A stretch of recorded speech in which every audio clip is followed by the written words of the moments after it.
நண்பர்களே, happy birthday அண்ணான்னு சொன்னா எல்லாருக்கும் நன்றி நன்றி நன்றி தவிர எனக்கு வேற என்ன சொல்றதுன்னு எனக்கே தெரியலங்க.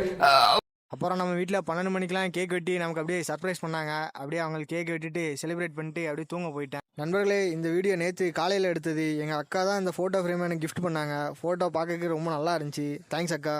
நைட்டு லேட்டாக தூங்கின காரணத்தால் காலையிலையும் லேட்டாக தான் எந்திரிச்சேன். உடனே அனைத்து பிரைஸ் வேலையிலையும் முடிச்சுட்டு நம்ம பல்கிங் சேக்கை அடித்து குடிச்சிட்டு அப்படியே கோயிலை பார்க்க கிளம்பி போயிட்டேன். அப்புறம் அங்கே போய் சாமியெல்லாம் கும்பிட்டு முடிச்சுட்டு நேராக வீட்டுக்கு வந்தேன். சாயங்காலம் ஒரு 5 மணியா போல தான் எந்திரிச்சேன். நம்ம விஜய் ப்ரோ வந்தார். அவர் கூட போய் அப்படி ஒரு காஃபியை போட்டு நேராக ஜிம்மை பார்க்க கிளம்பி வந்தேன். என்னடா புதுசாக பேக்லாம் போட்டிருக்கேன்னு கேட்டிங்களா? இதுவும் அன்பளிப்பு தான் நண்பர்களே, என் ஃப்ரெண்டு கொடுத்தது.